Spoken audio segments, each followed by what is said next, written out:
Welcome back to our lessons.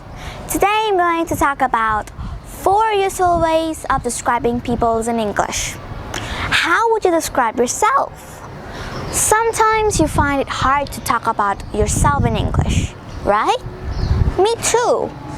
Describing yourself is really just telling people what you're like.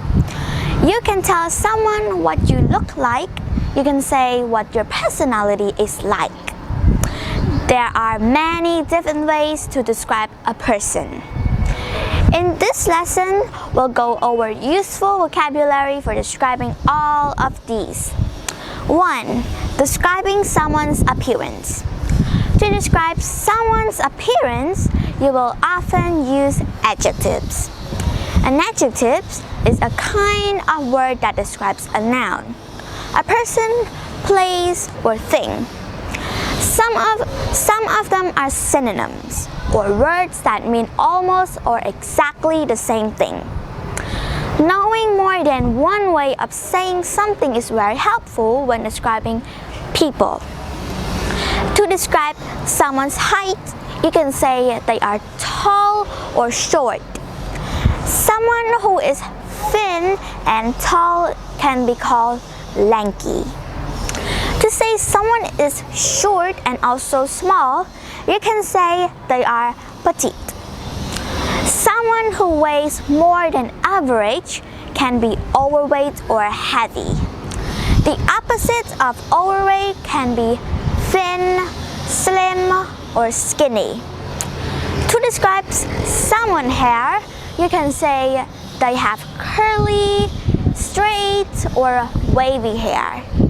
If someone has no hair at all on their head, they are bald. Men sometimes have hair on their faces. Hair that covers the chin and cheeks is called a beard. When there's hair only above the lips, it's a mustache. To describe someone with a beard, you would say he has a beard. How does a person look overall? If you think a woman is attractive, you can say she is beautiful, she is pretty, or maybe even gorgeous. Very beautiful. You can call an attractive man handsome. Both men and women can be good looking. If you're speaking very casually, good-looking man or woman can be hot. To say someone is not very good-looking, you can say they are not much to look at. This is not a nice way to describe someone, but it's better than ugly. If someone dresses well, they're smartly dressed or they look smart. You can also just say they are well-dressed. If someone dresses fashionably, they're stylish or trendy. If someone has bad taste in clothes, you can say they're unfashionable.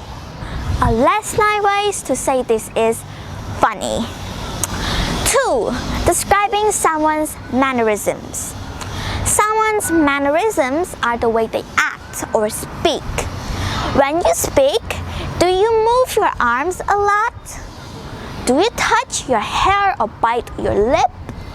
All these things are mannerisms. Alright, let's talk about some common mannerisms. Many people have mannerisms that appear when they feel negative emotions.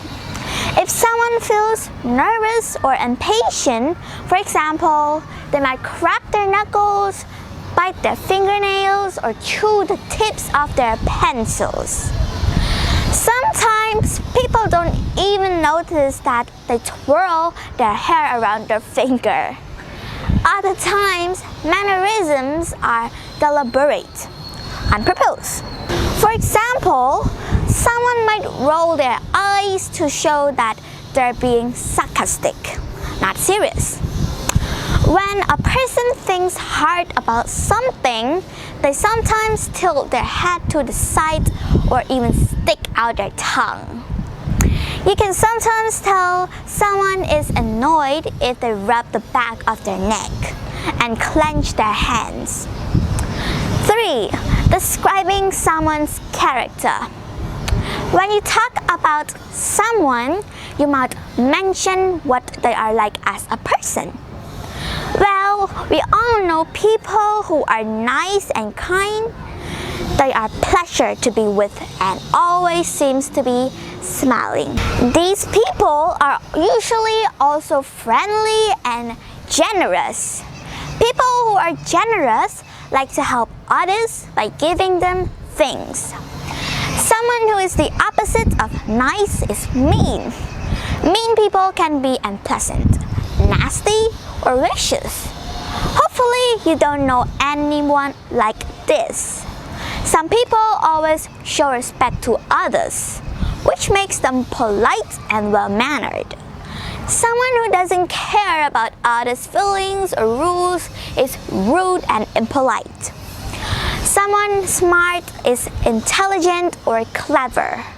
If they are smart because of age or experience, they can be called wise. Someone who is not very intelligent could be dumb or slow. But a slightly nicer way to say that is that they're not too bright. How does the person you're describing deal with difficult situations? Some people get angry easily. They are hot-headed. Others are calm and sensible and look at everything in a relaxed way. Others go right from being calm to being mad. They are moody.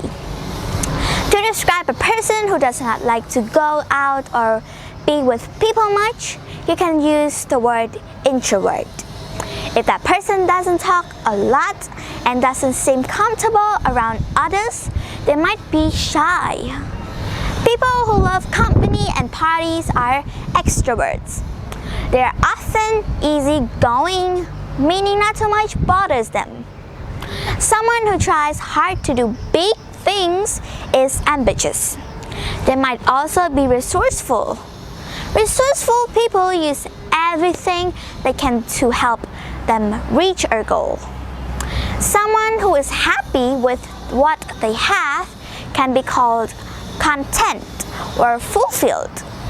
None of these are bad things to be. If a person is good at making people laugh, they are funny. If they're funny in a clever, smart way, they're witty. Some people don't like to laugh a lot and are very serious instead. Someone's serious people can seem boring. Arrogant, conceited people are not fun to be around because they act like they are better than you. They can be show-offs, meaning they try to make you see how great they are.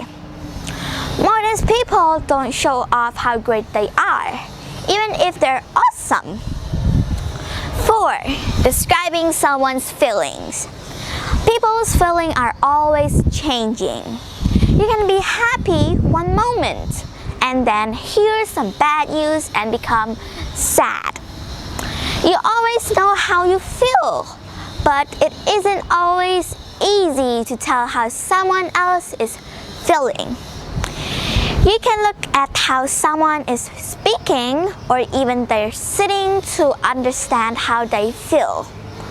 When you're not sure how someone feels, you can say they might be feeling something. Well, now let's talk about how someone is feeling. How they will feel before or how they might feel in the future. There is so many ways to say that someone is happy. They can be cheerful, they can be delighted, or even ecstatic. Ecstatic means very, very happy. Someone sad might be described as miserable, very sad, or out of sorts. When something makes a person mad, they become angry or fed up. We all feel like we have too much to deal with sometimes. This can make us stressed and anxious. New or scary things can make us nervous.